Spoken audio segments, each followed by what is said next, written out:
Hello बच्चों, maths class में आपका स्वागत है। हमने कल देखा था, हमारा टॉपिक ही चल रहा था बहुपद। और कल बहुपद में हमने प्रश्नावली 2.3 का पहला सवाल पढ़ा था। उसमें भागफल और शेषफल ज्ञात किया था। सवाल को हमने भाग किया, भाग करके भागफल और शेषफल ज्ञात किया। ठीक है बच्चों। अब देखिए, इसी प्रश्नावली का सवाल नंबर 2 है। यहाँ पर कह रहा है भाग करके जांच कीजिए कि क्या प्रथम बहुपद द्वितीय बहुपद का गुणनखंड है। यानी यहाँ पर आपको दो बहुपद दिए हुए हैं और आपको बताना है कि जो पहला बहुपद है वो दूसरे बहुपद का गुणनखंड है या नहीं है।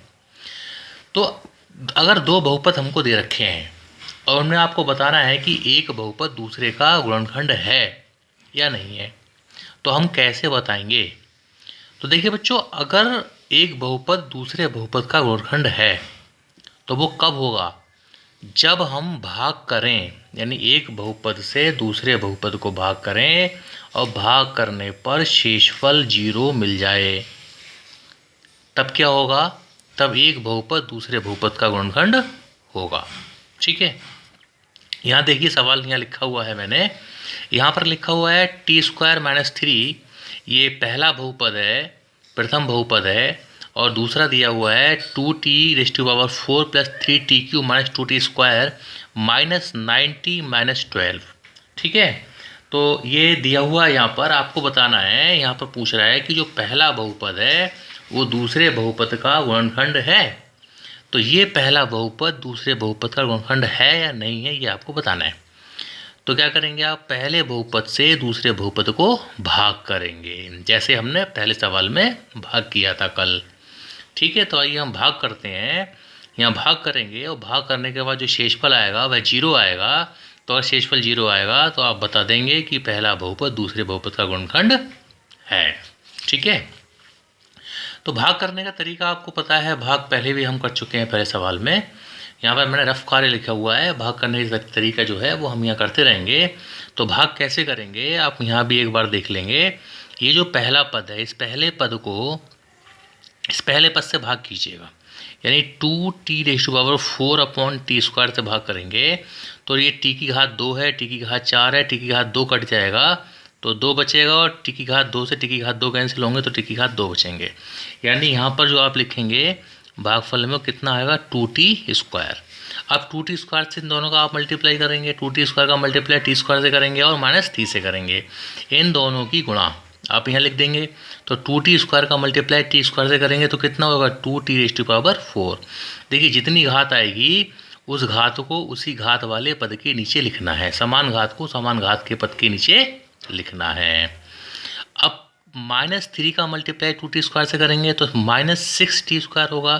तो t² आ रहा है, t² देखिए कहाँ पर ये है, तो इसके नीचे लिखेंगे, कितना लिखेंगे, क्योंकि 3 2 6, 3 दूनी 6, -6t²। ठीक है बच्चों, ये हो गया। अब क्या करते हैं, इसके बाद क्या करते हैं, हम घटाते हैं, है ना। जब घटाते हैं तो क्या होता है, जो दूसरा बहुपद है जो आपने लिखा मल्टीप्लाई करके, इसके चिन्ह बदल जाते हैं, पदों के चिन्ह बदल देंगे। ये प्लस है तो माइनस हो जाएगा और जो माइनस है वो प्लस हो जाएगा। अब आप जो हमने चिन्ह बदले हैं ये, है ना, ये चिन्ह, हम इन चिन्हों का प्रयोग करेंगे। जो पहले चिन्ह थे वो हमारे लिए यहाँ पर यूज़ में नहीं है। तो देखिए, ये प्लस का है, ये माइनस का है, समान पद हैं तो ये कैंसिल हो जाएंगे। ये प्लस का 6t² है, ये माइनस का 2t² है, तो 6 में से 4 2 गया, कितना बचा, 4t² बचा। अब क्या रह गया यहाँ पर, ये t की घात 3, देखिए t की घात 3 रह गया। तो t की घात 3 t की घात 2 से बड़ा पद है। जब ये बड़ा पद है तो क्या करेंगे, आप इस बड़ी घात वाले पद को पहले लिख लीजिएगा, है ना। ये प्लस का 4t² बचा और ये प्लस का 3t³, इस छोटी घात से पहले बड़ी घात लिख लीजिएगा। ये आ गया, ये कैंसिल हो गया, यहाँ से ये आपने घटाया, ये बचा। इन दोनों पदों को आप लिख लीजिएगा, -90 और -12, ये आप ऐसे लिख लीजिएगा। ठीक है। अब फिर वही काम करेंगे, पहले पद को पहले पद से भाग करेंगे। तो 3t³ को t² से भाग करेंगे तो 3 तो ये रहेगा और t² यहाँ कैंसिल होगा, t रह जाएगा, यानी कितना रहा, 3t। ठीक है।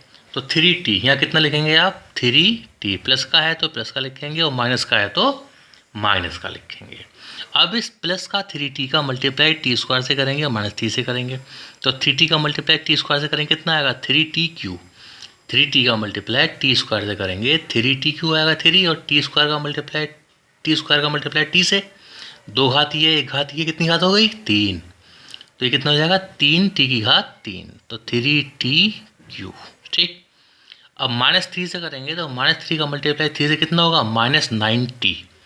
ठीक, तो 9t, t पर एक घात है और t पर एक घात यहाँ पर है, तो यहाँ इसके नीचे लिखेंगे आप। मैंने बताया कि घात को उसी घात के पद के नीचे लिखना है, यहाँ नहीं लिखेंगे, घटाने में परेशानी होगी आपको। ठीक है, तो ये देखिए प्लस का है, माइनस हो जाएगा, चिन्ह बदलेंगे अब, ये माइनस और ये प्लस का हो जाएगा, घटाएंगे तो ये क्या हुआ, अब इनको हल किया तो ये विपरीत चिन्ह के हैं तो कैंसिल हो जाएंगे। यहाँ 4t² रह गया, ये 9t प्लस का माइनस का है ये कैंसिल, और ये माइनस का 12 रह गया। ठीक है, अब क्या करेंगे, ये पहला पद, पहले पद को आप पहले पद से भाग करेंगे किससे t², तो जो t² दिखा हुआ पहला पद, ये t² से t² कैंसिल, कितना रहा यहाँ पर 4 रह गया।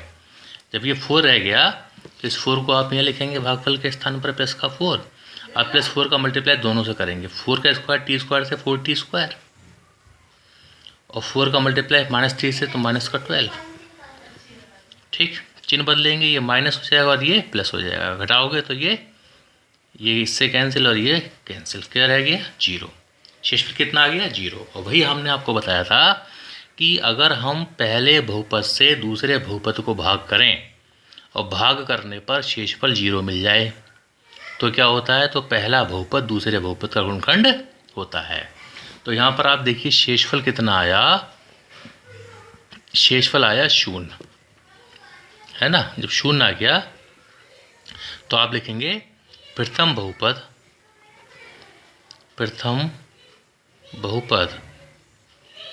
द्वितीय बहुपद का गुणनखंड है। ठीक बच्चों, और इस प्रकार ये आंसर। तो ये हमारा पहला सवाल हुआ। इसी प्रकार से और सवाल है, उनको भी करेंगे। नेक्स्ट सवाल देखते हैं, वहाँ ये दोस्तों देखेंगे। तो इसको आप अच्छे से वीडियो को देखिएगा, सवाल को नोट कीजिए और सवाल को नोट करके कॉपी में अपने सामने रखिए, फिर वीडियो को देखिए और वीडियो में जो बोला जा रहा है उसके साथ साथ सवाल को देखेंगे तो आपको बहुत अच्छे से समझ में आएगा। ठीक है।